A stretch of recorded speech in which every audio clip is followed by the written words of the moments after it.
Hello and welcome back to Simplifying the State. I'm Adam Watson. I'm Nicholas Parham.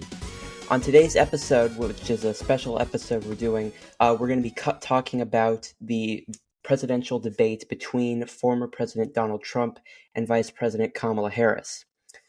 So the overall debate was about a various amount of topics: the economy, domestic policy, foreign policy, etc., etc.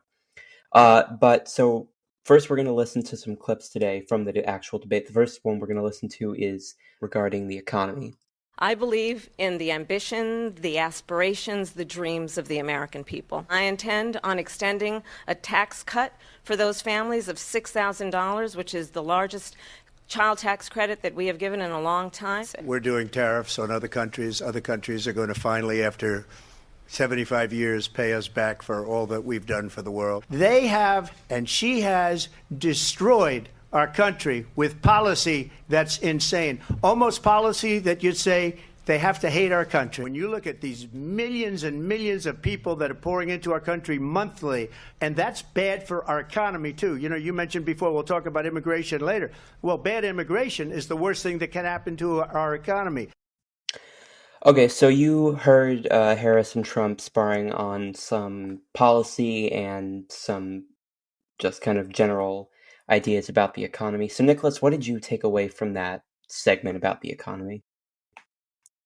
Well, it seems like Harris focused her attention on what she was going to do for the American people, and Trump was more attacking Harris for what she would not do for the American people. And he also mentioned how the United States would impose tariffs on other countries to, like you heard, get back at them for how much we've done for them. Right. So I was also looking at a couple of polls and a couple of focus groups, and a lot of them said they liked Harris's policy, but they wanted more fine print on what she would actually do for them. So I think that this was part of the campaign's rollout of its various economic policies, because that's been one of the top priorities for the campaign, I believe, is getting its policies out. And I think this debate was a good way to get some of those policies out. I think that maybe there could have been more about the very specific stuff, but I think overall both candidates did a decent job at articulating their economic ideas. So obviously a big thing in American politics right now is the abortion question. So we're going to play a clip from the debate about the abortion topic. Donald Trump hand-selected 3 members of the United States Supreme Court with the intention that they would undo the protections of Roe v. Wade.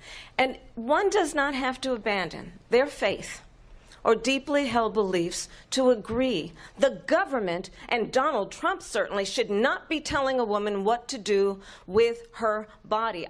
Her vice presidential pick says abortion in the 9th month is absolutely fine. He also says execution after birth. It's execution, no longer abortion, because the baby is born, is okay. They have abortion in the 9th month.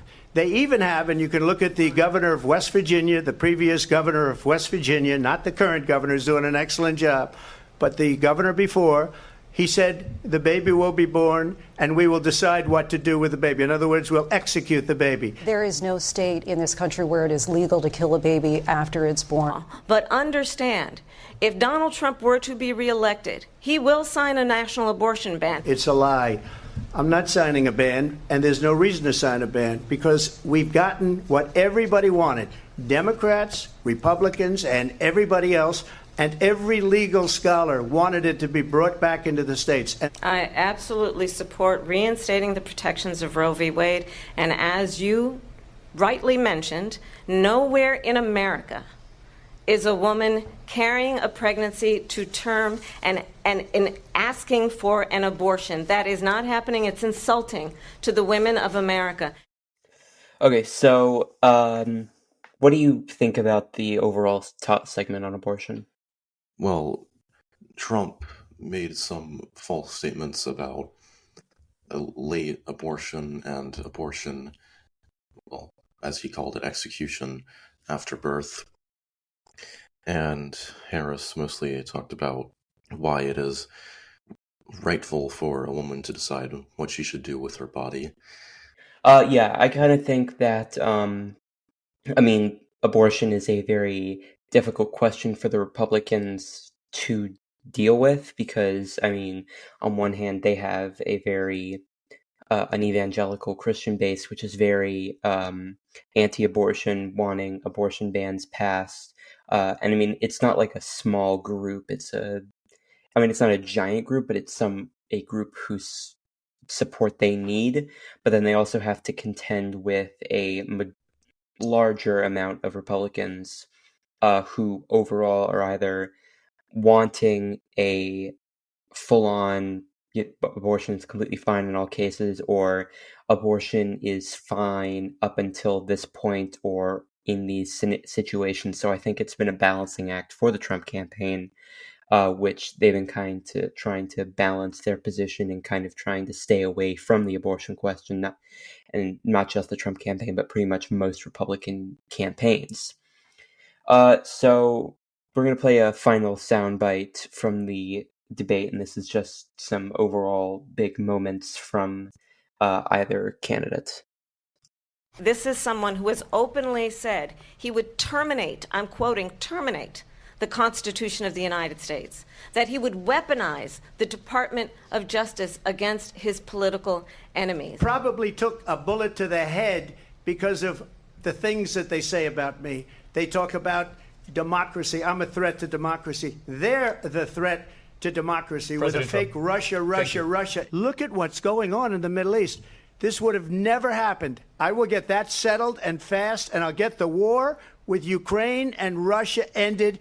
If I'm president-elect, I'll get it done before even becoming president. It is well known that he admires dictators, wants to be a dictator on day one, according to himself.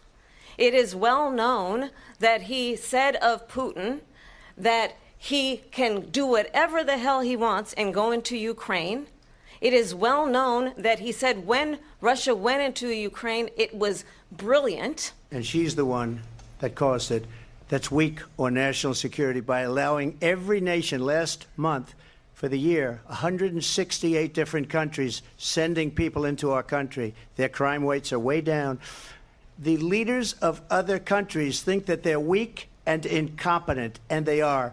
Everything that she believed 3 years ago and 4 years ago is out the window. She gave up at least 12 and probably 14 or 15 different policies. Like, she was big on defund the police. In Minnesota, she went out. Wait a minute, I'm talking now. If you don't mind, please. Does that sound familiar? What we will do is we're looking at different plans. If we can come up with a plan that's going to cost our people, our population, less money and be better health care than Obamacare, then I would absolutely do it. But until then, I'd run it as good as it can be run. So just a yes or no, you still do not have a plan? I have concepts of a plan. They didn't fire anybody having to do with Afghanistan and the Taliban and the 13 people who's were just killed, viciously and violently killed. And I got to know the parents and the family. They didn't fire. They should have fired all those generals, all those top people, because that was one of the most incompetently handled situations anybody has ever seen. In Springfield, they're eating the dogs, the people that came in. They're eating the cats. They're eating the pets of the people that live there. And this is what's happening in our country, and it's a shame. I just want to clarify here. You bring up Springfield, Ohio, and ABC News did reach out to the city manager there. He told us there have been no credible reports of specific claims of pets being harmed, injured, or abused by individuals within the immigrant community. Okay, so you heard a lot of foreign policy talk. Harris attacked Trump over former close ties with the Russian president. They had a somewhat decent relationship in 2018. Had a couple of talks and such. You also heard her talking about, heard him talking about how he would end the war in the Middle East. He would end the war in Ukraine before taking office. You heard him talking about immigration. You heard them talking about him talking about some policies that Harris has since changed her position on, of the overall takeaway from the debate.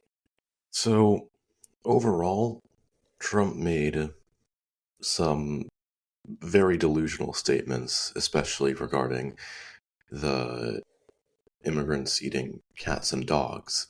He also, and this is something I personally find very alarming, when asked what he would do about, like,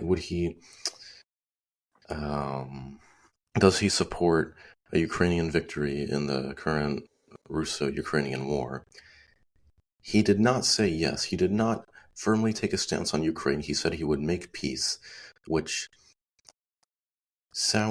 would make peace, make a compromise between Putin and Ukraine, which Putin has only settled for territorial gains. So to me, it sounds like Trump is very cozy with these dictators. So I think overall, they made a lot of key policy proposals. Trump made a couple of policy proposals on the economy with his tariffs, with some immigration stuff. Harris also talked a little bit about immigration, talked about some economic policies like we talked about last episode. She talked about some economic populist policies like that, like a $25,000 small business tax credit. So Trump has said that he would not debate Harris again because he said they already had 2 debates and both debates went well. I think real quick, though, we should talk about polling and what that says. So according to a couple of national polls, which were taken in between uh, September 10th, which was the debate day, and today, which is September 12th, Harris has about a 4 to 6 point lead in the national polls, which is a little bit up from what you were seeing. She had about a 4-point advantage. That was the typical one national poll that she was ahead by. According to an ABC early polls taken by ABC, asking various voters on who they thought won the debate. In various polls, the average was 57% thought Harris won the debate, 34% thought Trump won the debate. So that was the average. Some polls had her winning as high as 63%, some had her winning as low as 53%. But just based on the general consensus from voters and from pundits, Harris won the debate. So as to the impact that this will have on the overall election, I'm not sure. I kind of feel like debates are more so entertainment than they are actual impactful things on a campaign. I mean, obviously it can move the needle usually it only moves it by like 1.5 usually points in polls. But I mean, in a race as close as this, I feel like that could have a significant impact if that holds true and does move by about 1.5 points. But again, I think the primary thing that this did for both campaigns was for Harris. It gave her the opportunity to get on stage to kind of make herself more well known, because a lot of voters weren't main issue with her was that they didn't know what she stood for. They didn't know much about her, even though she is the vice president. She has high name ID.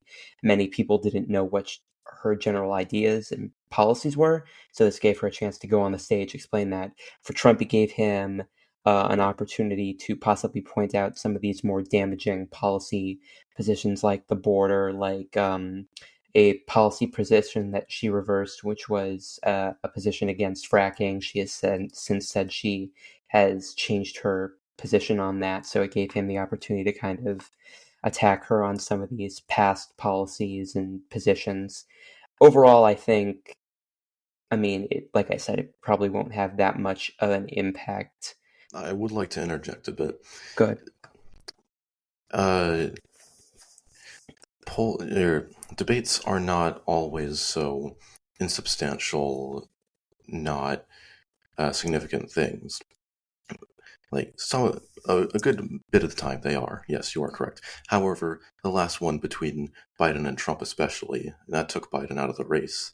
So debates can absolutely be very influential. Yes, you're right that they can be influential, although I think that was probably a once in a generation unbelievable anomaly. And overall, 9 out of 10 times debates do not have a massive impact on the race. Obviously, that is the absolute exception. I mean, that was an unprecedented series of events that took place. But I think overall, in a typical race, typical debate, you will not have a massive shift. I mean, obviously, this has not been a typical race, so maybe I'm wrong and this will end up having a massive impact on the race. But I mean, that remains to be seen. Thank you for listening. We'll be back next week with a new episode, so tune in. Talk to you then.